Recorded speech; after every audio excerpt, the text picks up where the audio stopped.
Good morning everyone. आज हम करने वाले हैं 25 अप्रैल 2024 के the Hindu plus Indian express दोनों ही न्यूज़पेपर का एनालिसिस। दोनों ही न्यूज़पेपर के अंदर हम कुछ कॉमन आर्टिकल्स को देख पाएंगे जिनको हम केवल और केवल उसी न्यूज़पेपर से करेंगे जिसमें भी वो ज़्यादा डिटेल से दिए गए होंगे। शुरुआत करते हैं आज के पहले आर्टिकल से, जो कि है इथेनॉल ऑक्साइड। यानी कि हम एक ऐसे आर्टिकल की बात करें, एक ऐसे केमिकल की बात करें इस आर्टिकल के अंदर जो इंसानों में कैंसर करवाने के लिए ज़िम्मेवार पाया गया है। अब ये जो टाइटल आप वीडियो का पढ़ पाएंगे उससे आपको समझ में आ गया होगा कि MDH मसाले जो हैं उसके अंदर इस जो ये केमिकल है इसका इस्तेमाल किया जाता है, जिसकी वजह से यहाँ पर पता चल रहा है कि लोगों को कैंसर हो सकता है। कैसे हमें इसकी इन्फॉर्मेशन ली है, चलिए समझते हैं। Food safety and standard of authority of India जो है FSSAI, उनके द्वारा ये बात जारी की गई है कि कैसे यहाँ पर जो सिंगापुर के अंदर एंड हांगकांग के अंदर MDH एंड एवरेस्ट ग्रुप के मसाले बेचे जाते थे, उन्होंने ये बात बताई कि उनके अंदर इथेनॉल ऑक्साइड जो है वो मिला है, जो बेसिकली एक कैंसर को जन्म देने वाला यहाँ पर केमिकल हम मान सकते हैं अगर उसकी लॉन्ग टर्म तक क्वांटिटी के अंदर अगर आप उसको खाते जा रहे हो। ये क्या है, एक पेस्टिसाइड होता है। पेस्टिसाइड का मतलब होता है जो किसी फसल के ऊपर छोटे छोटे जीव कीटाणु आ रहे हैं और फसल को जब ये ख़राब करते हैं, खास करके मसालों को जब ये ख़राब करते हैं तो उनको मारने के लिए, साइड का क्या मतलब होता है, किसी को किल करना, तो पेस्टिसाइड की तरह इसको इस्तेमाल किया जाता है। अब ये जो हांगकांग एंड सिंगापुर के यहाँ पर फूड अथॉरिटी थी, उन्होंने इसको इंडिया की फसाई को बताया, the food safety and standard authority of India, और उन्होंने बोला है कि देखिए ये ज़्यादा मात्रा में इस्तेमाल हो रहे हैं और इसी वजह से हम अपनी मार्केट के लिए फ़िलहाल इनको क्या कर रहे हैं, बंद कर रहे हैं। अब इस केमिकल की माने तो जो ऑक्साइड है पेस्टिसाइड होने के साथ साथ इसको ग्रुप 1 के अंदर रखा गया है। ग्रुप 1 किसका क्या होता है यहाँ पे, ग्रुप 1 जो है वो यहाँ पर कैटेगरी बांटी गई है अलग अलग फूड्स की, अलग अलग कैंसर से रिलेटेड या कौन से फूड को खाने से जब हमें पता चल जाता है, बहुत सारे मेडिकल रिसर्च के बाद हमें पता चलता है कि ऐसा ऐसा जो खाना है इससे कैंसर हो सकता है, इससे ये नई बीमारी बन सकती है शरीर के अंदर। तो ऐसे ही जो कैंसर जोन यहाँ पर है, international agency of research of cancer की तरफ से क्या किया गया है कि यहाँ पर जो कैंसर से रिलेटेड जो भी ये फूड हैं और जिनसे भी जो केमिकल है उनसे कैंसर ज़्यादा होता है, तो ग्रुप 1, ग्रुप 2, ग्रुप 3, ग्रुप 4 ऐसे उसमें बांटा गया है कैटेगरीज में। और जो ये ग्रुप 1 है ये क्या है, सबसे ज़्यादा खतरनाक यहाँ पर हम जो भी इसके अंदर रखा जाता है उनको मान सकते हैं। तो इससे ह्यूमन स्टडी करके हमें एविडेंसेस का पता चलता है कि ये कैंसर को कोज कर सकता है। कैंसर इससे क्या हो सकता है, लोगों को अंदर बिल्कुल कैंसर इससे हो सकता है।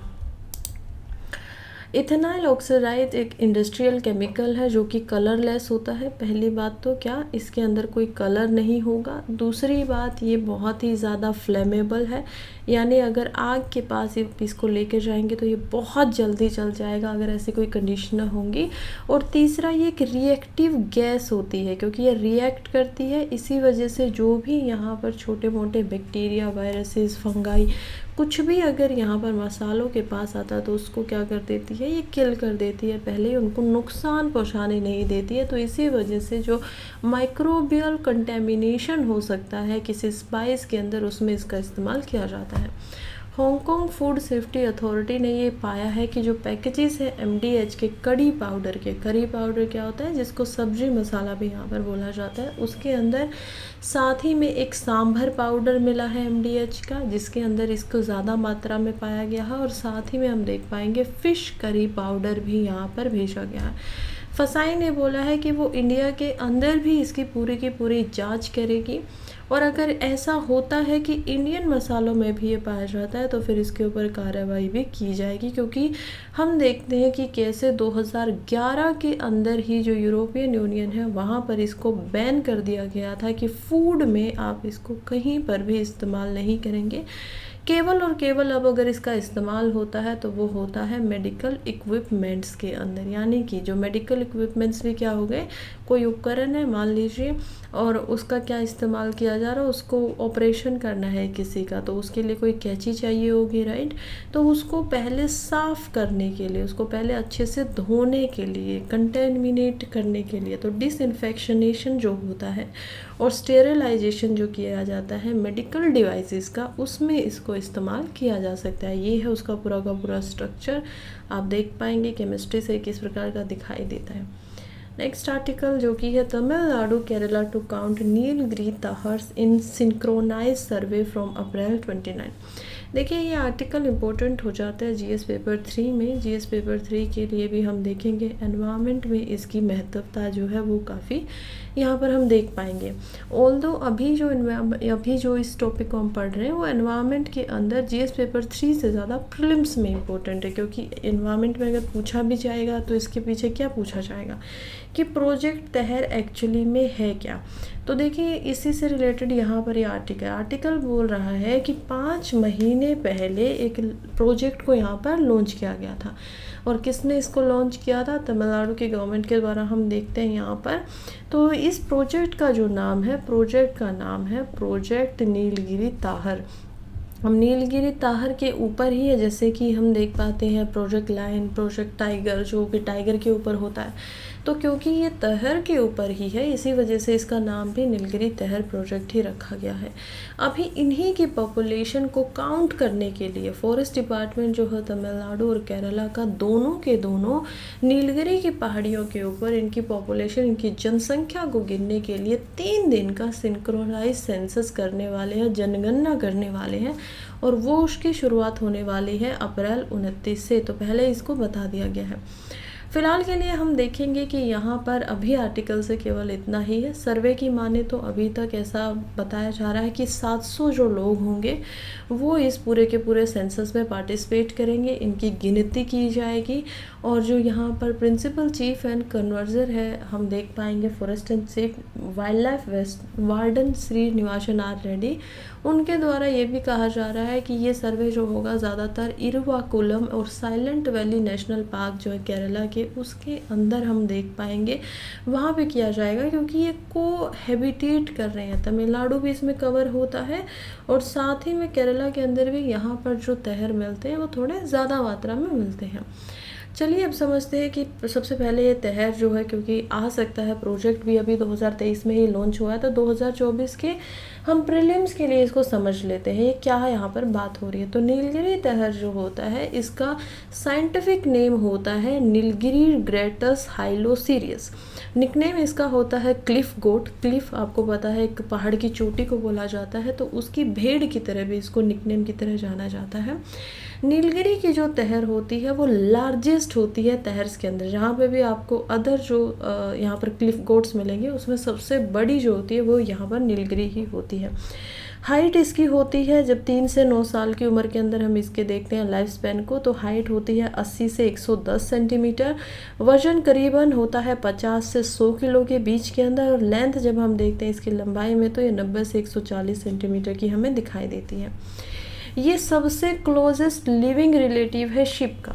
जैसे कि हमें पता है कि ह्यूमंस का सबसे क्लोजेस्ट कौन है, तो हम देख पाते हैं कैसे चिंपैंजीज भी यहाँ पर है, बिना पूछ के बेसिकली जो भी यहाँ पर मैमल्स हैं और हमारे क्लोजेस्ट लिविंग हैं उनको हम देख पाते हैं। ऐसे ही जो शिप होती है आपकी, भेड़ यहाँ पर जो होती है, उसको हम देख पाएंगे कि कैसे यहाँ पर क्या है, इसको जाना जाता है गोट के नाम से, यानी कि बकरी के नाम से। लेकिन शिप जो भेड़ होती है उसकी ये सबसे ज़्यादा क्लोजेस्ट है, कि जो रिलेटिव हम बोल सकते हैं कि हाँ इसके आने जाने वाला कोई सबसे ज़्यादा दिखाई देता है।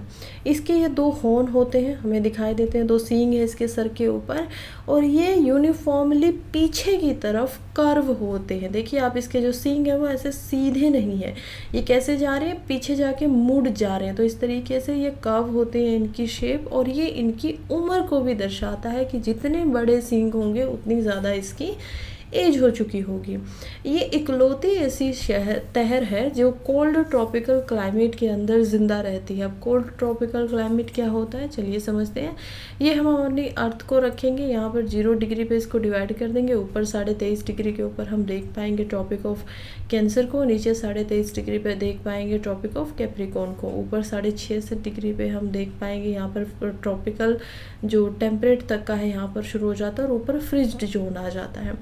तो ये जो बीच का एरिया है 23.5 डिग्री नॉर्थ से लेके 23.5 डिग्री साउथ तक का जो ये लॉन्गिट्यूड हमें दिखाई दे रही है, तो इस लैटिट्यूड के ऊपर हम देख रहे हैं। देखिए अर्थ को बांटेंगे तो हम बहुत सारी लॉन्गिट्यूड को से इसको बांट सकते हैं, जो लंबी रेखा है इससे पड़ती हैं। फिर लैटिट्यूड होती हैं जो इस प्रकार से 0 डिग्री से नीचे आती हैं, 0 डिग्री से ऊपर भी जाती हैं। तो ये जो 0 डिग्री से ऊपर वाले लॉन्गिट्यूड और लैटिट्यूड होती हैं, इनको हम नॉर्दर्न हेमिस्फेयर में नापते हैं, तो इसी वजह से इसको क्या बोलते हैं, नॉर्दर्न। और नीचे जो होती है उसको सदर्न बोलते हैं, यानी कि दक्षिणी उत्तरी में हमने इसको बांटा हुआ है। तो ये जो 23.5 डिग्री उत्तर या नॉर्दर्न से लेके 23.5 डिग्री नीचे तक हम जा रहे हैं इक्वेटर के बाद में, यानी ट्रॉपिक ऑफ कैंसर से ट्रॉपिक ऑफ कैप्रिकॉर्न तक जा रहे हैं, इसको बोलते हैं पूरा ट्रॉपिकल रीजन। अब यहाँ का टेम्परेचर थोड़ा ज़्यादा होता है, इसका कारण क्या होता है, क्योंकि सन जो है वो डायरेक्टली उसकी जो सीधी लाइनें हैं वो ट्रॉपिक्स पे ही ज़्यादा आकर गिरती हैं, और जो अदर रीजन है वहाँ पर जो लाइनें हैं या जो रेज होती हैं सन की वो कैसे हो जाती है, तिरछी हो जाती है, तो गर्मी इतनी नहीं पहुँचा पाती है। ट्रॉपिक्स के ऊपर गर्मी ज़्यादा है तो बारिश भी ज़्यादा होगी, क्यों, क्योंकि एवापोरेशन ज़्यादा होगा। तो कोल्ड ट्रॉपिकल क्लाइमेट क्या होता है, जहाँ पे थोड़ी ठंड हो, तो नीलगिरी है तमिलनाडु और केरला के अंदर, तो वहाँ पे थोड़ा ठंड देख पाते हैं ट्रॉपिक्स के अंदर। इसी वजह से बोला जाता है कि ये इकलौती ऐसी तहर है जो कोल्ड ट्रॉपिकल क्लाइमेट में रहती है। पॉपुलेशन अभी तक जो अंदाज़ा है वो है 1800 से 2000। हालांकि अब हम देख भी पाएंगे 2 मई के बाद में कि एक्चुअल पॉपुलेशन इनकी फ़िलहाल में कितनी है। फिर हम देखते हैं कि स्टेट एनिमल ऑफ तमिलनाडु के नाम से भी इसको जाना जाता है, जैसे कि अलग अलग स्टेट्स के खुद के एक एक एनिमल होते हैं। कुछ दिनों पहले हम बात कर रहे थे ग्रेट इंडियन बस्टर्ड की, जिसकी वजह से बहुत बड़ा लैंडमार्क केसेस भी इंडिया में हो रहे हैं, जो कि क्लाइमेट चेंज से रिलेटेड था, जिसकी वजह से हमने देखा कि कैसे सुप्रीम कोर्ट ने यहाँ पर आर्टिकल 21 के अंदर जो एडवर्स इफेक्ट होते हैं क्लाइमेट चेंज से, उसके वचनों को एज अ फंडामेंटल राइट दिया। तो ग्रेट इंडियन बस्टर्ड जो है वो किसकी स्टेट का एनिमल है, वो होता है आपका राजस्थान का। तो ऐसे ही अलग अलग स्टेट के अलग अलग एनिमल होते हैं। इस प्रकार से जो नीलगिरी तहर है वो स्टेट एनिमल है तमिलनाडु का। हैबिटेट की बात करें कि कहाँ कहाँ रह सकती है, तो ये एक्सक्लूसिव है केवल और केवल Indian western and Indian eastern Ghat के। एक्सक्लूसिव का क्या मतलब होता है, देखिए एक्सक्लूसिव जो वर्ड होता है उसका मतलब है कि केवल यहीं पे होगा, इसके अलावा कहीं पे नहीं मिलेगी। तो जो इंडिया का आप ईस्टर्न और वेस्टर्न घाट देख पा रहे हैं, ईस्टर्न और वेस्टर्न घाट कहाँ होता है, ये गुजरात है मान लीजिए, ऐसे हम जा रहे हैं। तो ये जो पूरा कोस्टल रीजन है यहाँ तक तो लैंड है, ऊपर हमें पाकिस्तान दिखाई दे रहा है, यहाँ से हम अदर जो बांग्लादेश वगैरह म्यांमार से देखेंगे, लेकिन ये जो पूरी की पूरी यहाँ पर बाउंड्री ये क्या है, तटीय है। तो ये जो घाट्स हैं ये क्या है, ये हो गया ईस्टर्न घाट्स क्योंकि ईस्ट की तरफ है, ये हो गया वेस्टर्न घाट्स क्योंकि वेस्ट की तरफ है। तो इसी पे हमें ये केवल दिखाई देते हैं। ये लगभग ऊंचाई के ऊपर जीते हैं, और ऊंचाई जो होती है वो होती है इनकी 1200 से लेकर 2600 मीटर तक। प्रेफर करते हैं कि ये जो क्लिफ साइड का ग्रासलैंड का एरिया होते हैं, हैवी मानसून जब आ जाती है तो वहाँ पर जाकर रहें, और इनका जो हैबिट्यूट होता है जहाँ पर ये रहते हैं हैबिटेट के अंदर, वहाँ पर हमें ग्रासलैंड भी दिखाई देते हैं, यानी कि जो मैदानी होते हैं और ग्रास जिसमें ज़्यादा पाई जाती है, ग्रासेस वगैरह घास वगैरह, वहाँ पर ये ज़्यादा रहते हैं। और इसके अलावा जो झाड़ियाँ होती हैं, सर्प्स जो होती है, वहाँ पर भी इनका आना जाना हम ठीक ठाक इनको मात्रा में देख पाते हैं। अब नीलगिरी पे ये एरिया कहाँ मिलता है, ये मिलता है शोला फॉरेस्ट के आसपास में। शोला जंगल नाम का जो फॉरेस्ट है उसके आसपास में हम इसको देख लेते हैं। मेल्स मेनली शोला फॉरेस्ट के अंदर रहते हैं सेपरेशन में, जब मेटिंग सीजन नहीं होता है। तो मेटिंग इनका सीजन होता है जब इंटीमेट होते हैं, रिप्रोड्यूस करते हैं, और उसके अलावा मेल्स जो होते हैं वो अलग रहते हैं, फीमेल्स जो होती हैं वो अलग रहती हैं। एक ग्रोन अप मेल जो होता है उसको हम एज अ सैडल बैग के नाम से भी जानते हैं, क्योंकि मेल जो होता है वो काफ़ी बड़ा होता है साइज़ में। फीमेल क्या होती है, फीमेल एक तो उनका कलर जो होगा वो थोड़ा लाइटर होगा, यानी कि हल्का होगा, मेल का कलर डार्कर होगा, और उसके अलावा फीमेल थोड़ी सी हाइट वेट इन सारी चीज़ों में छोटी होंगी। IUCN के स्टेटस की बात करें तो इनको इंडेंजर्ड की कैटेगरी के अंदर रखा गया है कि इनको बचाना, इनको कंजर्व करना ज़रूरी है, अदरवाइज़ ये क्या हो जाएंगे, ख़त्म हो सकते हैं, एक्सटिंक्ट हो सकते हैं। अब हम देखें कि कहाँ पर ये ज़्यादातर पाए जाते हैं, तो मैंने आपको 2 पहले ही नेशनल पार्क के नाम ऑलरेडी बता दिए हैं, आर्टिकल में हमने पढ़ा। अभी मैं दोबारा बता रही हूँ कि कैसे इराविकुलम नेशनल पार्क जो है और जो दूसरा है ग्रीन हिल्स ऑफ अन्नमलाई, ये 2 ही ऐसी जगहें हैं इस पूरी पृथ्वी पर जहाँ पर नीलगिरी की जो तार की पॉपुलेशन है वो 300 से ज़्यादा एक जगह पर हमें मिल जाती है। ब्रीडिंग की बात करें कि कब कब ये मिलते हैं, मीटिंग इनका सीज़न होता है, तो ये होता है जुलाई से लेकर अगस्त के बीच में, जो कि मानसून सीज़न है। लगभग इनका जो गेस्टेशन पीरियड होता है, जब एक ताहार महिला जब प्रेग्नेंट हो जाती है तो वो 175 दिनों से लेकर 185 दिनों तक क्या करती है, बच्चे को अपने पेट के अंदर रखती है। अब ये हब्स के ऊपर, मतलब कि जो झुंड होता है, एक्चुअली में हब्स वगैरह खाते हैं और हर्ड के अंदर रहते हैं, झुंडों में रहते हैं, तो 150 के झुंडों के अंदर हम इनको देख सकते हैं। ज्योग्राफिकल रेंज बात करें तो नीलगिरी के अंदर ही पहाड़ियाँ जो है वहीं पर ये ज़्यादा मिलते हैं, और ईस्टर्न और जो वेस्टर्न घाट है केरला तमिलनाडु दोनों का, वहाँ पर हम इनको देख पाएंगे। तो आप यहाँ पर देख सकते हैं कि कैसे ये जो रीजन है यहाँ पर ही, ये यहाँ पर केरला है, यहाँ पर हम तमिलनाडु को देख पाएंगे बाउंड्री को, और बीच में हम इनको देख पाएंगे। अब इनको कुछ खतरा भी है, थ्रेट्स भी होते हैं, तभी तो IUCN के द्वारा इनको इंडेंजर्ड का यहाँ पर स्टेटस दिया गया है। तो क्या क्या खतरे हैं? हैबिटेट लॉस जो होता है डिफॉरेस्टेशन की वजह से, यानी कि बहुत सारे पेड़ पौधे काट दिए जाते हैं, जंगलों को काटा जा रहा है, तो इसी वजह से जो इनका रहने की जगह है वो इनसे छीनती जा रही है, तो वही हैबिटेट लॉस हो रहा है। दूसरा हम देखेंगे कि कंपटीशन हो जाता है, जो डोमेस्टिक लाइफ स्टॉक है, यानी कि जो पहले ही यहाँ पर रहती हैं एनिमल्स वगैरह जो रहते हैं, तो उनके साथ में कंपटीशन है। हाइड्रो इलेक्ट्रिक प्रोजेक्ट वगैरह जो नीलगिरी ताहार हैबिटेट में लगाए जाते हैं ताकि इलेक्ट्रिसिटी को वहाँ से निकाला जा सके, उसका इनके ऊपर इम्पैक्ट पड़ता है। मोनोकल्चर प्लांटेशन की वजह से, जो कि नेचुरल हैबिटेट जो होता है उनको हटा रही है। मोनोकल्चर क्या होता है कि आप एक ही तरह की फसल कहीं पे लगा रहे हो, जबकि यहाँ पर मैदानी था, घास थे, बहुत तरह के पेड़ पौधे थे, तो वो प्लांटेशन इस तरीके से किया जा रहा है जिसकी वजह से जो नेचुरल हैबिटेट होता था वो डिस्ट्रॉय हो रहा है।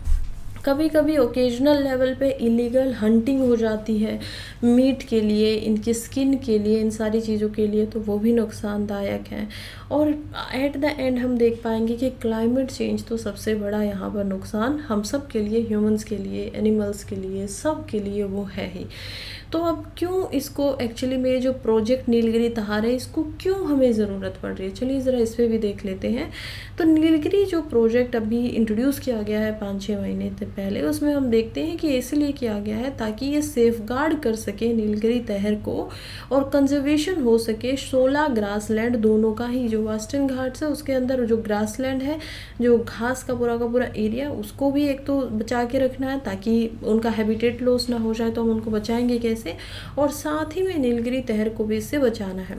दूसरा ये क्रूशल हो जाता है जो वाटर का कैचमेंट एरियाज होते हैं, जहाँ पर नदियाँ आती हैं, सप्लाई देती हैं पानी की, स्ट्रीम्स निकलती हैं, और वाटर डिमांड जो होती है कम्युनिटीज़ के लिए, डिस्ट्रिक्ट के लिए, तमिलनाडु, केरला, इन सब के लिए, तो उनको भी हमें क्या करना है, उनको भी संरक्षण देना है, कंजर्व करना है, ताकि ह्यूमंस भी उसका फ़ायदा उठा सके, और साथ में यहाँ पर ये जो ताहार है उसको भी उसकी वजह से नुकसान ना हो।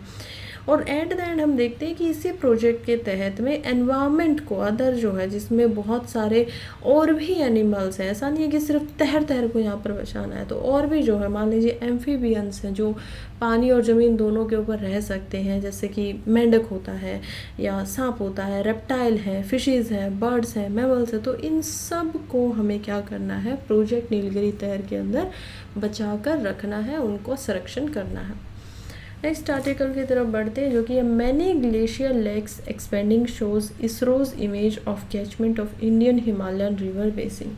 इसरो की तरफ से, इसरो यानी कि इंडियन स्पेस रिसर्च ऑर्गेनाइजेशन, इनकी तरफ से हम देखते हैं कि कैसे बहुत सारे इमेजेस को दिखाया गया है। और ये इमेजेस क्या दिखा रही हैं? इमेजेस दिखा रही है कि पहले जो ग्लेशियर लेक होती थी, ग्लेशियर ये लेक क्या होती है, ग्लेशियर के बीच से हम देख पाएंगे कि एक लेक बन जाती है, पानी की छोटी सी झील हो जाती है, उसके पीछे बहुत बड़े बड़े ग्लेशियर होते हैं और वो जो नीचे का गर्म पानी हो चुका था वो क्या हो जाता है, ऊपर आकर यहाँ पर लेक बना देता है। वो अब बढ़ती जा रही है, साइज़ में बढ़ती जा रही है। तो क्या ये खुशी की बात है? नहीं, खुशी की बात इसी वजह से नहीं है क्योंकि ये क्या दिखा रहा है, ग्लोबल वार्मिंग को दिखा रहा है कि कैसे ग्लेशियर पिघल कर लेक्स जो हैं वो बड़ी हो रही हैं। अब हम देखते हैं, इंपॉर्टेंट हो जाता है article again GS paper 3 environment के अंदर ही ज़्यादातर, किस लिए, क्लाइमेट चेंज की वजह से। ग्लेशियर लेक एज ए पूरे के पूरे आपको कंसेप्ट को समझना है तो इंपॉर्टेंट हो जाता है जीएस पेपर 1 ज्योग्राफी के अंदर भी। और यस, ये जो टॉपिक है ये ज़्यादा इंपॉर्टेंट है मेंस के नज़रिए से। हाँ, हो सकता है कि यहाँ पर कुछ भी प्रीलिम्स में ना पूछा जाए या एक स्टेटमेंट दे भी जाए तो वो अलग बात है, अदरवाइज़ हम देख पाते हैं कि मेंस में ज़्यादा इंपॉर्टेंट हो जाता है। तो Indian space research organisation ISRO की तरफ से हमें समझ में आता है कि उनकी जो लॉन्ग टर्म यहाँ पर सैटेलाइट इमेजनरी है वो दिखाती है कि कैसे इंडिया की जो हिमालयन रीजन का बेसिन्स है 1984 से लेकर 2023 तक उसमें काफ़ी सारा सिग्निफिकेंट चेंजेस आया है और उसके अंदर जो ग्लेशियर लेक्स है उनमें तो और भी ज़्यादा बदलाव देखने को मिलता है। इसरो की माने तो यहाँ पर हम देख पाते हैं कि 2431 ऐसी लेक्स हैं जो लार्जर हो चुकी हैं 10 हेक्टेयर से भी ज़्यादा। तो 2016-17 में भी उनको जितना मापा गया था उससे हम इनको इतना ज़्यादा बड़ा देख सकते हैं। 676 ऐसी ग्लेशियर लेक्स हैं जो लगातार 1984 से ही यहाँ पर एक्सपेंड कर रही हैं और ज़्यादा बढ़ रही हैं। हम देख पाते हैं कि इंडिया के अंदर भी यहाँ पर लगभग 65 जो ऐसी लेक्स थी वो जो कि इंडस, गंगा, ब्रह्मपुत्र रिवर के द्वारा बनाई गई है। हम देखते हैं इंडस के द्वारा बनाई गई है यहाँ पर 65 लेक्स, ब्रह्मपुत्र बनाती है 58 लेक्स और गंगा के द्वारा बनाई गई है यहाँ पर 7 लेक्स। तो इन सब में अंदर लगातार यहाँ पर जो 130 ऐसी लेक्स हैं जिनमें एक्सपेंशन हमें दिखाई दे रहा है रिस्पेक्टली। अब ये जो सारी लेक्स की हम बात करें तो टोटल हम देख सकते हैं कि लगभग 89% जितनी टोटल लेक्स हैं उनमें से 89% ऐसी झीलें हैं जो अपने साइज से लगभग 2 गुना ज़्यादा हो चुकी हैं जब हम बात करते हैं 1984 से लेकर 2023 तक के समय की। तो जितनी कभी वो होती थी, मान लीजिए वो कभी थी यहाँ पर 150 मीटर के अंदर फैली हुई थी, अब वो कितनी हो चुकी है, 300 मीटर से वो ज़्यादा हो चुकी हैं।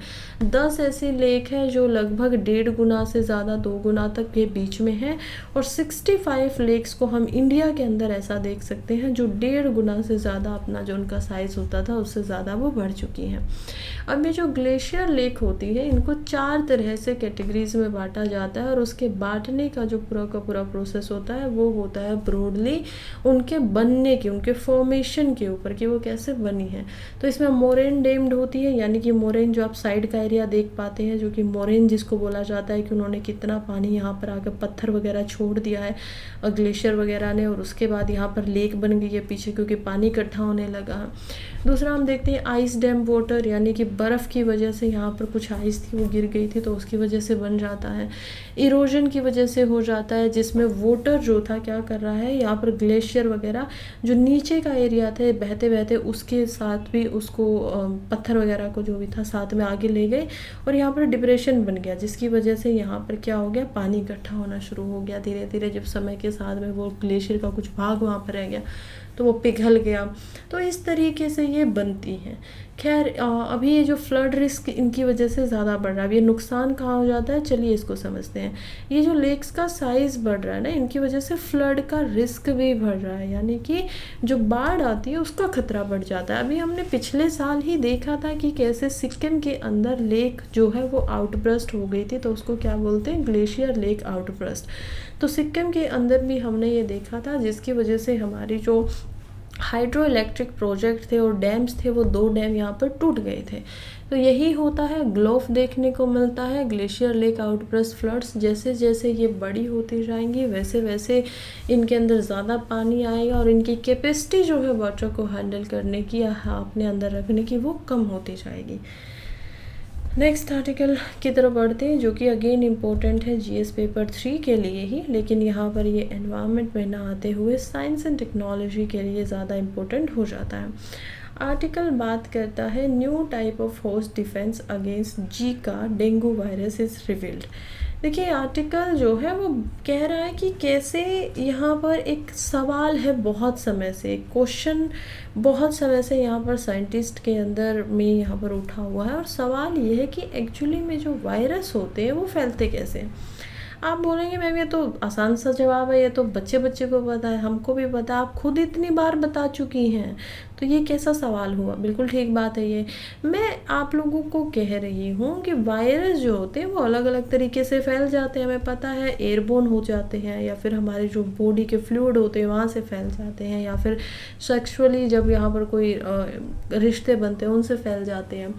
तो ये सब होने के बावजूद भी साइंटिस्ट को कैसा सवाल है, साइंटिस्ट को ये सवाल है कि कुछ वायरसेस जैसे कि कोविड का हमने देखा वो कैसे फैल रहा है, थ्रू सलाइवा भी फैल रहा है, अगर किसी को हो जा रहा है तो थ्रू ब्लड के भी फैल रहा है, यानी फ्लूइड्स में जब है तो फैल जा रहा है। लेकिन कुछ वायरस ऐसे हैं जैसे कि जीका एंड डेंगू कि ये आपके सलाइवा के अंदर होते हैं, ये आपके ब्लड के अंदर होते हैं, या फिर इनसे जब आप सेक्सुअली कांटेक्ट बनाते हो तो ये उन सब जगह पे है, लेकिन दूसरे ह्यूमंस को ये वहाँ से फैल नहीं रहे हैं, ट्रांसमिट नहीं हो रहे हैं। तो बन गया ना अब ये सवाल कि कुछ वायरसेस तो यहाँ पर फैल जा रहे हैं, दूसरे ऐसे हैं जो ट्रांसमिट नहीं कर रहे हैं, चाहे सेम स्थितियाँ क्यों ना हो। अब इसमें क्वेश्चन उठ जाता है, तो अभी इसी से रिलेटेड यहाँ पर कुछ नई साइंटिफिक रिसर्च की गई है। तो हमें समझ में आता है कि जो वायरस होता है अगर वो किसी बॉडी के फ्लूइड में हो तो इसका ये कतई मतलब नहीं है कि वो उसी रास्ते से फैलेगा भी। जीका और डेंगू जैसे या चिकनगुनिया जैसे वायरसेस को जो कि इंडिया के अंदर प्रेजेंट है, आप लोगों ने सुना होगा कि वो यूजुअली मच्छर के काटने से फैलते हैं, राइट। मॉस्किटो जो होता है तो हमें बताया जाता है कि डेंगू हो जाएगा, मॉस्किटो को आपको काटना देना नहीं चाहिए, लेकिन ये कभी नहीं बताया गया कि डेंगू के पेशेंट से भी दूर रहिए। उसका क्या कारण है, क्योंकि हमें पता है कि वो एक्चुअली में जो यहाँ पर हम देख पा रहे हैं वो फ्लूइड से फैल ही नहीं रहा है। तो ये जो फैक्ट है इसने साइंटिस्ट को बहुत सालों तक एक पजल के अंदर बना के रखा, और अब फाइनली इसको एक्सप्लेन करने की कोशिश की जा रही है।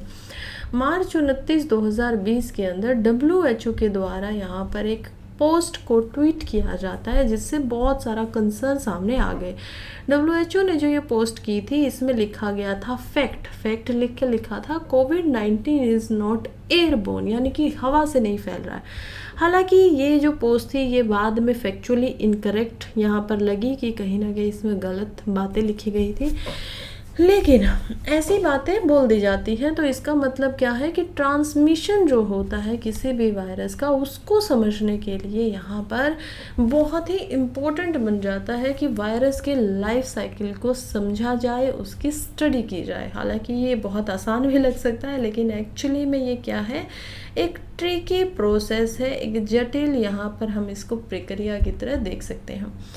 तो चलिए पहले समझते हैं कि वायरस ऐसा क्या करता है ह्यूमन बॉडी के अंदर जाकर जिसकी वजह से ये इतने खतरनाक माने जाते हैं। मोस्टली जो वायरसेस होते हैं वो एक्चुअली में हमारे ब्लडली फ्लूइड के अंदर जाकर अंदर चले जाते हैं, और उसमें वो क्या करते हैं, उसके अंदर वो जाकर हमारा जो सेल होता है उसके अंदर अपने आप को जोड़ने की पूरी कोशिश करते हैं। अब हमारी बॉडी के अंदर अलग अलग सेल होते हैं। वैसे तो यूजुअली जो हमारी बॉडी के अंदर सेल होते हैं उनको सभी को सोमैटिक सेल बोला जाता है। सोमैटिक का क्या मतलब होता है, यानी बॉडी के सभी बॉडी के हैं। लेकिन इसी के अंदर कोई टी सेल है, इसी के अंदर हम फिर रेड ब्लड सेल को देख पाएंगे, इसी के अंदर का ही हम लिवर सेल्स को देख पाएंगे, ब्रेन सेल्स को देख पाएंगे, यानी अलग अलग जगह पे अलग अलग टाइप के सेल यहाँ पर हैं, राइट। तो ये क्या करता है, जो वायरस है उसके ऊपर एक अलग तरीके का प्रोटीन होता है। मान लीजिए अगर हम एग्जाम्पल ले रहे हैं तो हम देख पाएंगे HIV के एग्जाम्पल को देखते हैं। HIV बहुत ही खतरनाक बीमारी है। HIV का जो वायरस होता है उसके ऊपर यहाँ पर एक प्रोटीन होता है जिसका नाम होता है CD4। अब ये CD4 जो प्रोटीन होता है, हम देख पाते हैं कि ये प्रोटीन केवल और केवल T सेल्स जो होंगे बॉडी के अंदर, उन्हीं सेल्स के अंदर एंट्री कर सकता है, राइट, क्योंकि ये उस प्रकार का बना हुआ, इन्हीं सेल्स के अंदर ये क्षमता है कि इस प्रोटीन को अपने अंदर आने दे। तो ये उसके अंदर जाकर उनके ऊपर अब क्या करेगा, कब्जा कर लेगा, उनको हॉस्टेज बना लेगा। अब ये जो सेल्स बाहर के लिए RNA को कहेंगे कि जाकर ये प्रोटीन बनवा दो, तुम किससे बनवा दो, हम देखेंगे राइबोसोम से। तो राइबोसोम से जो प्रोटीन बनवाने की कहेंगे, ये उसी में अपनी इंफॉर्मेशन को भी जोड़ देगा, ताकि अब जो राइबोसोम प्रोटीन बनाएगा उससे नए वायरसेस का भी जन्म हो सके। ठीक है, तो इसने क्या किया, बीच में ही मैनिपुलेशन कर दिया है, बीच में ही इसने गड़बड़ी कर दी है, ऐसे ये फैलता है। ऐसा ही एग्जांपल हम कोविड के वायरस का भी देखते हैं। सार्क कोविड जो कहा गया है, उसमें एक रिसेप्टर होता है जिसका नाम होता है ACE2, यानी कि ये क्या है, वायरस के ऊपर लगा हुआ एक प्रोटीन है। अब ये जो प्रोटीन है ये एक्चुअली में हम देख पाते हैं कि केवल हमारे जो रेस्पिरेटरी ट्रैक के सेल हैं, जहाँ से हम सांसें लेते हैं, रेस्पिरेटरी होता है, या कुछ कार्डियोवास्कुलर सेल हैं जो हमारे हार्ट से रिलेटेड सेल हैं, केवल और केवल वहीं पर जाकर उसी के अंदर ये अटैक कर सकता है, उसी में अपने आप को सम्मिलित कर सकता है। इसके अलावा ये एक्चुअली में हमारे जो अदर सेल होते हैं जैसे कि T सेल या मैक्रोफेजेस, उनके अंदर ये बिल्कुल भी एंट्री नहीं ले सकता है। तो यहाँ पर हमें समझ में आता है कि कोई वायरस कैसे हमारी बॉडी के कुछ सेल के अंदर यहाँ पर एंट्री ले सकता है। अब जो ये वायरल ट्रांसमिशन होता है, ये हमारी बॉडी के अंदर जो आउटकम है होस्ट के आने की वजह से उनको चेंज कर देता है। वायरस खुद की कॉपियाँ बनाता है। इम्यून सिस्टम जब इसको डिस्ट्रॉय करने के लिए आगे बढ़ता है इन इन्फेक्टेड सेल्स वगैरह को, तो हम देखते हैं कि कभी कभी या मोस्ट ऑफ द टाइम पे वायरसेस जो होते हैं, अगर उनको इम्यून सिस्टम को हराना है तो उसको क्या करना पड़ेगा, उसको खुद को ट्रांसमिट करना पड़ेगा, क्योंकि अगर वो एक जगह से दूसरी जगह पर नहीं जाएगा तो इम्यून सिस्टम उसको मार देगा। अगर उसको इम्यून सिस्टम को यहाँ पर रोकना है तो वो क्या करेगा, खुद को दूसरे सेल्स में भी यहाँ पर ले जाने की पूरी कोशिश करेगा, खुद को रेप्लिकेट करेगा, खुद के नंबर को बढ़ाएगा, कॉपी करेगा, और यही होती है स्ट्रेटजी। अब यहाँ पर वायरस एक स्ट्रेटजी का इस्तेमाल करता है। क्या करता है, वो अलग तरीके के प्रोटीन बनाने शुरू कर देता है, मल्टीपल सेल टाइप के, क्योंकि अब वो इस सेल के अंदर है, इस सेल से एक DNA का एक प्रोटीन का भाग उठाएगा, बोलेगा राइबोसोम को कि ये प्रोटीन मेरे अंदर डाल देना, जब तुम मुझे दोबारा कॉपी कर रहे हो। तो कॉपी करके अब उसके अंदर एक नया प्रोटीन आ गया। इस प्रोटीन से उसने क्या किया, कोविड वाले ने दूसरे बॉडी के सेल में, लीवर सेल्स के अंदर चला गया। तो ये होता है कि अब वो अपने आप को, शुरुआत में तो वो उनमें नहीं जा सकता था, लेकिन बॉडी के अलग सेल के ऊपर काबू करने के बाद वो बाद में वो प्रोसेस पूरा का पूरा कर सकता है। तो यही होता है ताकि अलग अलग बॉडी के जो फ्लूइड्स है उसमें भी उसको एक्सेस मिल सके और फास्टर उसका ट्रांसमिशन हो सके। लेकिन अभी भी जो हम देख पाते हैं कि इनके बारे में बहुत कुछ ज़्यादा हमें समझ में नहीं आया है। अभी भी WHO की अगर माने तो नहीं समझ पा रहे हैं कि ये जो जीका डेंगू वायरसेस जैसे होते हैं, ये एक्चुअली के अंदर में क्यों नहीं फैलते हैं कुछ जगह से, और क्यों कुछ जगहों से ये फैलने लग जाते हैं। थॉट प्रोवोकिंग है, सोचने को मजबूर कर देता है, लेकिन अभी तक इसको पूरी तरीके से समझ पाना संभव नहीं हो पाया है कि कैसे ये हमारी ह्यूमन बॉडी के अंदर इन्फ्लुएंस होते हैं, कैसे जो मॉस्किटो बॉर्न वायरसेस हैं उनका इवोल्यूशन हुआ है अभी तक, और किस प्रकार से ये जो वायरसेस है ये हमें ये सोचने पर मजबूर कर देते हैं कि कैसे ये सीमन या सलाइवा के थ्रू क्यों नहीं फैल रहे हैं, और कुछ इनको जो अदर टाइप ऑफ वायरसेस है वो इससे बिल्कुल फैल जाते हैं। खैर, ये जस्ट मैंने आप लोगों को इसी वजह से समझाया क्योंकि ये स्टेटमेंट बन सकती है पूरी की पूरी प्रीलिम्स के अंदर। अब आप लोग सोचेंगे कि नहीं, वायरसेस तो फैलता है बॉडी के फ्लूइड्स वगैरह से, तो वैसे ही आपको बेवकूफ़ी नहीं करनी है। समझना है कि कुछ वायरसेस फैलते हैं, कुछ वायरसेस नहीं फैलते हैं। नेक्स्ट आर्टिकल की तरफ बढ़ते हैं, जो कि है an overview of PMAU scheme. देखिए, आर्टिकल बात कर रहा है PMAU वाइस यू की स्कीम की। अब ये जो स्कीम्स होती हैं ये प्रीलिम्स में भी पूछी जाती हैं और मेंस के GS पेपर 3 में भी पूछी जाती हैं। आई नो आज के दोनों अखबार ही भरे पड़े हुए हैं जीएस पेपर 3 से रिलेटेड टॉपिक्स के, लेकिन ये जीएस पेपर 3 के अंदर आता है इकोनॉमी के अंदर। हमने देखा एनवायरनमेंट के टॉपिक को, हमने देखा साइंस एंड टेक्नोलॉजी को, अब हमें दिखाई दे रहा है इकोनॉमी का टॉपिक। तो इकोनॉमी में हमें स्कीम्स को पढ़ना होता है। अब ये जो PMAU स्कीम है ये एक्चुअली में है क्या। तो करंटली हम देख पाएंगे कि यूनियन जो गवर्नमेंट है उन्होंने ये फ्लैगशिप प्रोग्राम चलाया था 2015 के अंदर, और फिर उन्होंने 2022 में एक और प्रोग्राम इसी से रिलेटेड चलाया जो कि था हाउसिंग फॉर ऑल। अब ये जो हाउसिंग फॉर ऑल था इसका आप मतलब समझ ही गए हैं कि सभी के लिए घर होना है, सभी को घर मिल जाना, अर्बन और रूरल दोनों ही एरियाज़ के अंदर में। अब इसको प्लान किया गया था PMAY के अंदर, जो कि था प्रधानमंत्री आवास योजना स्कीम, जो कि 2015 के अंदर लॉन्च की गई थी।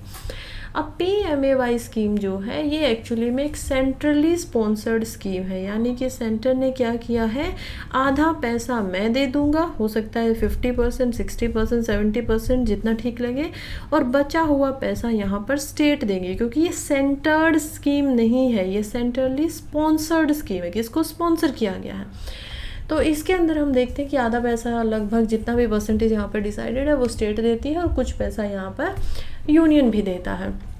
स्कीम का ऑब्जेक्टिव या फिर जब बात करते हैं उद्देश्य की, तो वो था कि यहाँ पर जितने भी लोग हैं जिनके पास घर नहीं है इंडिया में, जो स्लम्स में रहते हैं, झुग्गी झोपड़ियों में रहते हैं, उनको यहाँ पर अफोर्डेबल घर दिया जाए, जिसमें हमें प्राइवेट डेवलपर जो है उनके पार्टिसिपेशन भी कराना है और उसके थ्रू उनको घर दिलवाना है। क्या ये स्कीम पूर्ण तरीके से काम कर गई है, क्योंकि 2024 को यहाँ पर इसको एक्चुअली 2022 में इसको पूरा हो जाना चाहिए था, लेकिन क्या ये हो पाई। तो हम देखते हैं कि अभी 2 साल वैसे ज़्यादा ही हो गए हैं, और ये जो हाउसिंग फॉर ऑल है इसको 2 साल हो गए हैं इंट्रोड्यूस हुए। तो हम देख पाते हैं कि अभी तक जो स्कीम है उसका 25% तक भी काम पूरा नहीं हुआ है।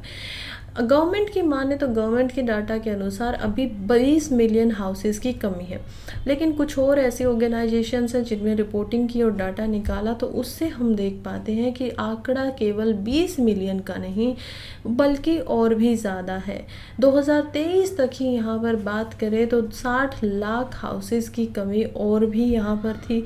20 मिलियन को अगर मैं आपको समझाऊँ तो हम 2 करोड़ से भी इसको डिनोट कर सकते हैं कि इतने लोगों के लिए घर बनाने के इतने घरों की ज़रूरत है। एक्चुअली में लोग इससे ज़्यादा हैं, लोग यहाँ पर 20 से 25 करोड़ हैं, लेकिन घर इतने कम हैं। तो हम देख पाते हैं कि जो अर्बन हाउसिंग है, जो शहरों में रहते हैं, उनको यहाँ पर लगभग जो कमी है वो काफ़ी ज़्यादा है। 2.9 ऐसे करोड़ लोग हैं जिनको 2018 के अकॉर्डिंग देखें तो घर की उनको शॉर्टेज है, कमी पड़ रही थी। और केवल अभी तक जो हाउस सैंक्शन किए गए हैं जिसमें 40 लाख तक हम देख पाएंगे, तो उनके अंदर भी शॉर्टेज अभी भी बहुत ही ज़्यादा मात्रा में है। तो 25% तक ही अपना काम अभी तक कर पाए हैं। फ़िलहाल अगर आगे की बात करें तो इसके अंदर जो हर्डल आ रहे हैं कि क्यों ये पूरे तरीके से काम नहीं कर पा रहे हैं, तो स्कीम जो है वो यूफोरिक नेचर में मानी जा रही है कि कैसा होना चाहिए, आइडियलिस्टिक सी है कि ये काम ऐसे ठीक हो जाए, ये ऐसा हो जाए। इसी वजह से प्राइवेट लोगों को भी इसमें इन्वेस्टमेंट करने के लिए दिया गया कि सोशल हाउसिंग के अंदर आप लोग भी पैसा दीजिए, कुछ अच्छा कीजिए लोगों का। लेकिन इन एक्चुअलिटी के अंदर हम देखते हैं कि इंडिया का जो अर्बन लैंडस्केप है उसमें लगभग 40%, वर्ल्ड बैंक की माने तो 49% है, 9% और बढ़ जाता है। ये दोनों ही जो लोग हैं एक्चुअली में इतने प्रतिशत लोग यहाँ पर इनफॉर्मल स्लम्स के अंदर रहते हैं, डेजिग्नेटेड और इनफॉर्मल। देखिए कितनी बड़ी ये बात हो जाती है कि इंडिया के 49% शहर में रहने वाले लोग एक्चुअली के अंदर यहाँ पर स्लम्स में रहते हैं, यानी कि झुग्गी झोपड़ियों के अंदर रहते हैं। तो बहुत बड़ा ये आंकड़ा हो जाता है।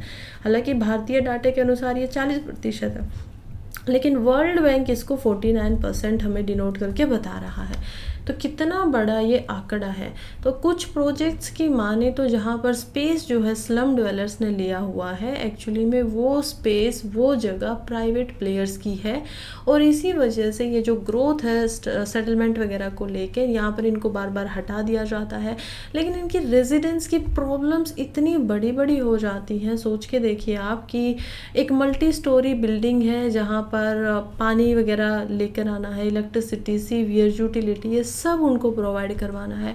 तो ऐसी जगहों को बनाना, उससे पहले जो लोग यहाँ पर रह रहे हैं उनको मिटिगेट भी करना पड़ेगा, हटाना भी पड़ेगा, तभी आप वहाँ पर ऐसा कोई प्रोजेक्ट लेके आ सकते हो। क्योंकि एक एक घर बना के तो आप लोगों को रहने के लिए नहीं दे सकते हो, इतनी तो जगह होती ही नहीं है।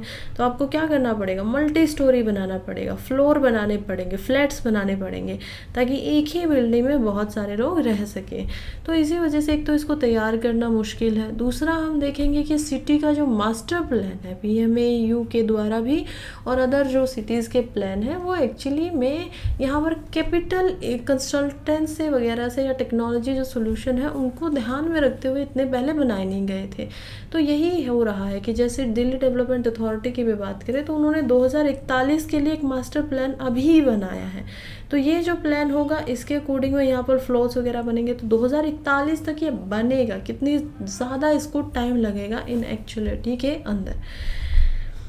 खैर नेक्स्ट आर्टिकल की तरफ बढ़ते हैं, जो कि है after Wars death political turmoil and era of Indira. यहाँ पर देखिए हम लगातार एक्चुअली के अंदर इंडियन एक्सप्रेस में एक सीरीज़ पढ़ रहे हैं जो कि है इलेक्शंस की सीरीज़। कुछ दिनों पहले हमने शुरुआत की थी भारत के पहले इलेक्शन से, जो कि था 1951-52 के अंदर हम देख पाते हैं। फिर हम सेकेंड इलेक्शन के ऊपर जाते हैं जो कि 57 में था। फिर हम थर्ड पे आए 1962 के अंदर, हमने पिछले ही दिन उसके बारे में पढ़ा। अब हम आ चुके हैं फोर्थ इलेक्शन के ऊपर कि इंडिया का जो फोर्थ इलेक्शन था 1967 में, उसमें इंडिया की कैसी यहाँ पर हालत थी, कौन कौन यहाँ पर आता है। तो जो भी मेरे साथ जुड़ा हुआ है वो इस पूरी की पूरी सीरीज़ को एक्चुअली के अंदर अब समझ पा रहा होगा, और उसी से हम इसकी शुरुआत करने वाले हैं कि 1967 में क्या हुआ। तो जो यहाँ पर साल देख पाते हैं 1962 का, जो कि हमारा तीसरा इलेक्शन था, और फोर्थ जो इलेक्शन हुआ 1967 का, इनके बीच में लोकसभा के अंदर दो बड़े बड़े हम देख पाते हैं युद्ध हो जाते हैं। पहला जो होता है वो होता है चाइना के साथ में। उसी के तुरंत बाद हम देख पाते हैं 1964 के अंदर इसके लगभग में हमें कैसे एक दूसरा युद्ध लड़ना पड़ जाता है, जो कि होता है पाकिस्तान के साथ में। फिर हम देखते हैं यहाँ पर कि हमारे दो प्रधानमंत्री इस दौरान आते हैं। पहले जो प्रधानमंत्री थे वो थे जवाहरलाल नेहरू, दूसरे जो थे वो हम देखते हैं लाल बहादुर शास्त्री को। इन दो प्रधानमंत्री की इसी समय के बीच में मौत हो जाती है, 2 साल के अंदर अंदर डेथ भी हो जाती है। तो ये काफ़ी बड़ा शौक रहता है इंडिया के लिए। फिर हम देखते हैं दूसरी वॉर होती है हमारी पाकिस्तान के साथ में, जो लगभग 1 महीना चलती है, अगस्त सितंबर 1965 के अंदर, और दोनों ही कंट्री का जो है समझौता करवाया जाता है यूनाइटेड नेशंस के द्वारा, जब वो सीज़ फायर यहाँ पर करवाते हैं। उसके बाद में हम जनवरी 10, 1966 में आते हैं, जहाँ पर अभी तक शास्त्री जी की मौत नहीं हुई थी। तो हम देखते हैं कि कैसे यहाँ पर लाल बहादुर शास्त्री प्लस तो पाकिस्तान की तरफ से यहाँ पर आयूब खान थे, ये दोनों मिलकर सिग्नेचर करते हैं ताशकंद डिक्लेरेशन के ऊपर। लेकिन उसी के बाद में इंडियन जो प्राइम मिनिस्टर है उनकी मौत हो जाती है। उज्बेक सिटी रशिया के अंदर वो वहाँ पे गए हुए थे। जनवरी 11 को उनकी डेथ हो जाती है। अगले ही दिन जनवरी 10 में उन्होंने साइन किया और जनवरी 11, 1966 को उनकी मौत हो गई। अभी माना जाता है कारण कि उनको हार्ट अटैक वगैरह आया। लेकिन अब हम आगे बढ़ते हैं और अब जो रिस्पॉन्सिबिलिटी है उसके ऊपर उठ जाता है क्वेश्चन मार्क कि अब देश का नया प्रधानमंत्री कौन हो। अब हमें पता चलता है जवाहरलाल नेहरू जी की जो डेथ हुई थी वो इन एक्चुअलिटी के अंदर कब हुई थी, मई 27, 1964 में हुई थी। और यहाँ पर हम देखते हैं कि कैसे जनवरी 11, 1966 तक हमारे दूसरे प्रधानमंत्री की भी मौत हो चुकी थी। तो ये 2 साल का समय था। अब इस बीच में जो जिम्मेवारी आती है, जिम्मेवारी संभालती हैं, वो आती है इंदिरा गांधी के ऊपर। तो Indira Gandhi as a prime minister यहाँ पर बनती हैं और उनको प्राइम मिनिस्टर कौन बनाते हैं, उस समय के जो राष्ट्रपति थे गुलजारी लाल नंदा, वो उनको एज अ प्रधानमंत्री यहाँ पर बना देते हैं। नेहरू के वो उस समय पे होम मिनिस्टर हुआ करते थे, उन्होंने रोल निभाया पहले जब प्रधानमंत्री शुरुआत में आते हैं। और उसके बाद हम देखते हैं कि कैसे जब यहाँ पर इंदिरा गांधी आती हैं एज अ प्राइम मिनिस्टर बनने, उससे पहले वो शास्त्री जी जब यहाँ पर प्राइम मिनिस्टर थे, उनकी क्या थी, इंफॉर्मेशन एंड ब्रॉडकास्टर की मिनिस्टर रही थी वो। उसके बाद में ये पहला समय ऐसा आता है 1966 के अंदर, जब अभी तक तो इलेक्शन नहीं हो रहे थे, बिना इलेक्शन के Indira Gandhi as a prime minister बन गई थी। लेकिन 1967 में जब यहाँ पर 4th इलेक्शन होने वाले थे, तब वहाँ पर टक्कर हुई इंदिरा गांधी की मोरारजी देसाई के साथ में। हम देख पाते हैं अभी तक कांग्रेस लगातार बहुत ही अच्छी वोटों से बहुमत से जीतती दिखाई दे रही थी, लेकिन 1967 के अंदर थोड़ा सा जो लैंडस्केप था, जो कि पॉलिटिकल मैप का हम बात कर रहे हैं, तो वो बदलता हुआ दिखाई देता है। ये जो इलेक्शन करवाया गया था, ये करवाया गया था 1961 की जनसंख्या के अनुसार। 520 इसमें सीटें लगातार ली गई थी। 1962 में हम देखते हैं कि 494 जो लोकसभा सीटें हैं उनके ऊपर क्या हुआ था, इलेक्शन हुआ था। लेकिन अब कितनी सीट हो चुकी थी, 520 हो चुकी थी सीटें। तो यहाँ पर सीटें बढ़ जाती है, सिग्निफिकेंटली हायर हो जाती है। इनमें से 77 सीट यानी कि 77 जो सीटें थी वो SCs के लिए रजिस्टर होती हैं, 37 ऐसी थी जो ST के लिए रिजर्व होती है, और जो वोट की गई थी उसमें हम देखते हैं कि लगभग जो स्टेट असेंबलीज थी उनमें 3,500 सीटों के लिए 3,563 सीटों के लिए यहाँ पर वोटिंग करवाई जाती है, जो कि पहले 3,121 के लिए 1962 में हुई थी। हम देखते हैं कि इनमें से भी 503 ऐसी सीटें थी जो SC के लिए रिजर्व थी और 262 ऐसी थी जो ST के लिए रिजर्व थी। इंडिया के अंदर 1967 यानी 1967 के अंदर जो डिफरेंट आता है वो दूसरे तरीकों में भी आता है। ये तो पहला क्या था, आंकड़ों में सीटों में बदलाव आया, लेकिन दूसरा जो बदलाव आया था वो हुआ था स्टेट्स के अंदर। हम देखते हैं नागालैंड जो थी वो 1963 में पहली बार बनती है। 1966 के अंदर एक साल पहले हरियाणा स्टेट जो थी उसका जन्म होता है, वो सेपरेट स्टेट बनती है, और चंडीगढ़ एज ए UT बनाई जाती है, यूनियन टेरिटरी। 1967 में ही हम देखते हैं देश की अलग जो 10 UTs हैं, जिसमें हिमाचल प्रदेश, मणिपुर, त्रिपुरा, गोवा, दमन, दीव, पौंडुचेरी, इन सभी को लेजिस्लेटिव असेंबलीज दी जाती है और इनको काउंसिल ऑफ मिनिस्टर्स भी दिए जाते हैं। अब लेजिस्लेटिव असेंबली का क्या मतलब होता है, हमें बताया लेजिस्लेटिव असेंबली यानी कि विधानसभा, राइट। यानी कि ये क्या हो गया, UTs में एक्चुअली में विधानसभा होती नहीं है। तो जो लेजिस्लेटिव के साथ में अगर आज हम जाएंगे तो केवल 3 ही ऐसी हमारे पास UT हैं, जिनमें 2 हैं, एक्चुअली 3 भी नहीं, 2 ऐसी यूनियन टेरिटरी है जिनके पास लेजिस्लेटिव असेंबली है। एक है दिल्ली और दूसरी वहाँ पर है हम देख पाएंगे पौंडुचेरी को। तो ये ऐसी है जिनके पास आज के समय पे इनके CM होंगे, चीफ मिनिस्टर होंगे, प्लस काउंसिल ऑफ मिनिस्टर होते हैं। दिल्ली के CM हम आपको पता है। फिर हम देख पाते हैं पांडुचेरी के अंदर भी CM बन रहे हैं। अदरवाइज जो यूनियन टेरिटरी होती है उनमें क्या होता है, रूल होता है प्रेसिडेंट का। तो ये जो प्रेसिडेंट का रूल होता है ये यहाँ पर गवर्न किया जाता है गवर्नर के द्वारा, और साथ ही में यहाँ पर जो एडमिनिस्ट्रेटर्स होते हैं IAS, IPS, ये जो सब हैं ये सब इसके ऊपर जाकर गवर्न करते हैं। लेकिन इन 10 UTs के समय में, उस समय पे इनको लेजिस्लेटिव असेंबली जो है वो दी गई थी। पॉलिटिक्स के अंदर टर्मोइल देखने को मिलता है। तीसरा टर्म जब प्रधानमंत्री नेहरू जी जब आ रहे थे तो उनको थोड़ी सी सिचुएशन ख़राब होते हुए अपनी जो राजनीति थी, उनके समय का जो शासन था उसमें दिखाई दी। इसी में हम देखते हैं बहुत ही बड़ा एक सूखा आ जाता है भारत के अंदर 1963 के अंदर। नेहरू ने अपने जितने भी उनके कांग्रेस के मिनिस्टर के सबका रेजिग्नेशन एक्सेप्ट किया और एक नया प्लान लेके आए जो कि था काम राज प्लान, यानी कि इसके तहत में हमारी जो पार्टी है उनको हम थोड़ा दूसरे तरीके से हैंडल करेंगे, दूसरे तरीके से बनाएंगे। बीच ही में यहाँ पर और ऐसी पार्टीज़ थी जो बननी शुरू हो गई, जैसे कि गांधीयन एंड सोशलिस्ट जो पार्टी थी JB कृपलानी के अंदर, वो यहाँ पर बन जाती है प्रजा सोशलिस्ट पार्टी के नाम से 1962 के इलेक्शन से पहले। 1963 में सोशलिस्ट लीडर राम मनोहर लोहिया जी थे, वो भी लोकसभा में आ जाते हैं, वो जीतते हैं फर्रुखाबाद सीट से। फिर हम देखते हैं लोहिया एक संयुक्ता सोशलिस्ट पार्टी बनाते हैं और अलायंस कर लेते हैं अपोजिशन की पार्टी के साथ में, ताकि कांग्रेस के साथ में वो क्या कर सके, अपोजिशन की तरह आ सके। फिर अप्रैल 1964 में कम्युनिस्ट पार्टी ऑफ इंडिया टूट जाती है 2 भागों में, एक बन जाती है CPI एंड दूसरी बन जाती है communist party of India Marxist. तो ये जो हमारे यहाँ पर अभी भी नक्सलिज्म और माओइज्म है उसको हैंडल करने लग जाती है, उनके लिए बन जाती है, जिसके ऊपर हम देखते हैं 2011 में इंडियन गवर्नमेंट फिर आकर बैन भी लगा देती है। फिर हम चलते हैं केरला की तरफ में। उसी साल में केरला में भी हम देखते हैं कि एक स्प्लिट होता है कांग्रेस का, और वहाँ पर केरला कांग्रेस के नाम की नई पार्टी बनती है। 1965 में भारत में रिपब्लिकन पार्टी ऑफ इंडिया बनती है, जो कि डॉक्टर भीमराव अंबेडकर के द्वारा उनके जो एक्चुअली में मूल्य थे उनके ऊपर बनाई गई।